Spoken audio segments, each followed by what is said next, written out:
Perkenalkan, nama saya Stika Mariana dengan NIM 1A021160 dari kelas M Prodi Agroekoteknologi. Di sini saya akan menjelaskan mengenai praktikum keempat tentang Margofoli, Nervatio, dan permukaan daun. Pada percobaan pertama yaitu Margofoli. Di sini kita diminta untuk membedakan tepi daun atau Margofoli dari beberapa objek, yaitu objek daun nangka, daun ubi kayu, daun jarak, dan daun kluwi. Daun nangka memiliki tepi daun atau Margofoli berbentuk integer atau rata.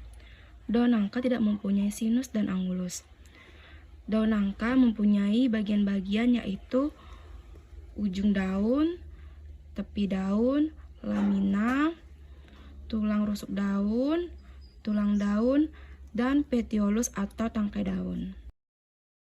Daun jarak digolongkan ke dalam palmatilobus atau berlekuk menjari, di mana tepi daunnya berlekuk dan susunan tulang daun menjari. Pada daun jarak memiliki sinus dan angulus yang lancip. Daun jarak memiliki bagian-bagian yaitu ujung daun, tepi daun, tulang daun, pangkal daun, dan tangkai daun. Daun kluwi digolongkan ke dalam Pinnatifidus atau bercangap menyirip. Pada daun kluwi memiliki sinus yang tumpul dan angulus yang lancip. Daun kluwi memiliki bagian-bagian yaitu ujung daun, tepi daun, tulang daun, pangkal daun, dan tangkai daun. Daun ubi kayu digolongkan ke dalam Palmatipartitus atau berbagi meruncing. Pada daun ubi kayu memiliki sinus yang tumpul dan angulus yang lancip. Bagian-bagian ubi kayu yaitu ujung daun, tepi daun, tulang daun,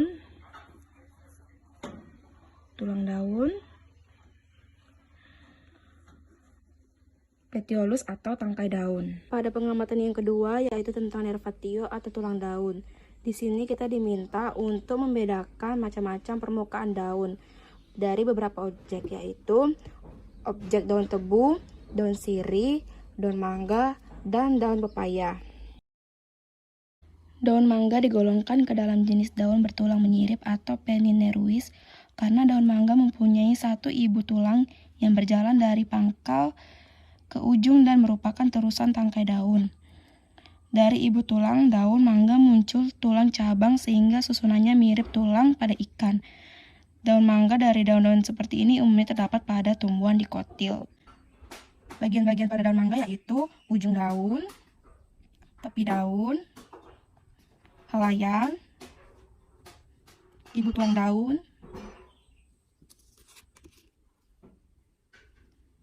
pangkal, dan tangkai. Daun pepaya termasuk ke dalam jenis daun bertulang menjari atau Paiminérus karena dari ujung tangkai daun keluar beberapa tulang yang memencar seperti jari-jari tangan.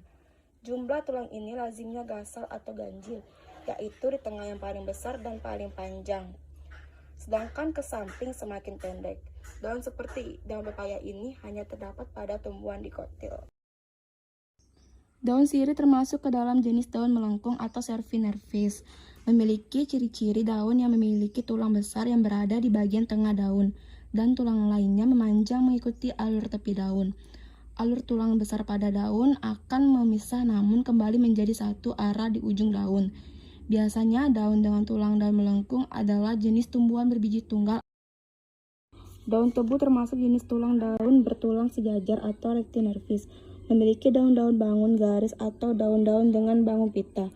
Daun-daun bangun garis atau bangun pita pada umumnya memiliki satu tulang besar yang berada di tengah daun dan membujur sepanjang daun, sedangkan tulang-tulang daun lainnya akan berukuran lebih kecil dan sepertinya memiliki arah yang sejajar dengan ibu tulang. Daun tebu memiliki bagian-bagian yaitu ujung daun, tepi daun, dan ibu tulang daun.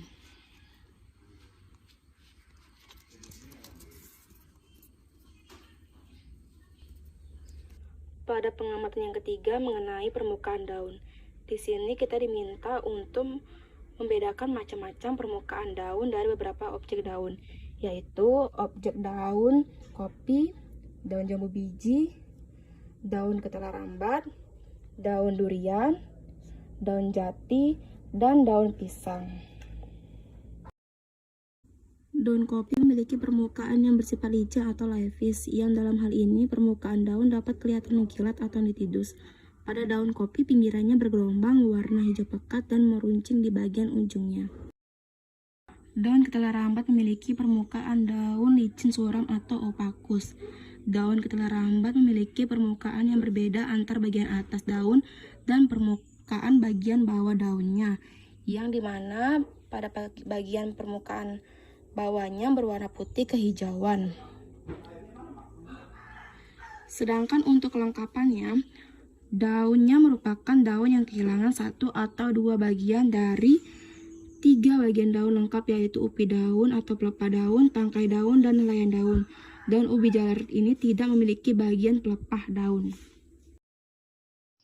Daun pisang, pada permukaan daun bagian atasnya terasa licin atau leaves karena berselaput lilin. Warna daun pisang pada bagian atas adalah hijau tua dan hijau pucat pada bagian bawahnya. Bangun daunnya jorong, ujung daunnya tumpul, pangkal daun membulat, tepi daun rata, dan pada bagian bawahnya berwarna hijau muda yang mengkilat. Daun pisang termasuk daun sempurna. Daun jati berbentuk jantung membulat dengan ujung meruncing atau opposite, memiliki permukaan yang berbulu daun muda atau petiola, berwarna hijau kecoklatan, sedangkan daun tua berwarna hijau tua keabu-abuan. Daunnya juga berlebar atau elips. Struktur pertulangan daun menyirim. Pada permukaan daun jati terasa kasar, bergerigi, berbulu. Daun jati termasuk ke dalam kelompok daun kasar atau sebar. Pada umumnya, warna pada daun sisi atas tampak lebih hijau licin jika dibandingkan dengan sisi bawah karena lapisan atas lebih hijau. Jambu biji memiliki permukaan daun yang berkerut atau rugosus. Daun jambu biji tergolong daun tidak lengkap karena hanya terdiri dari tangkai atau petiolus dan helaian atau lamina. Daun durian termasuk ke dalam kelompok daun bersisik atau lepidus. Daun durian merupakan daun tunggal atau folium simplex, berbentuk memanjang, melonjong, bundar telur, dan lancet. Pangkal daun membulat dengan ujung meruncing agak tebal, permukaan licin, bertangkai, permukaan daun berwarna hijau muda sampai hijau tua, dan permukaan bawah berwarna kuning. Daun durian memiliki helai daun dan tangkai daun bagian melebar daun atau terlebar, ada yang terdapat di pangkal tengah dan di ujung.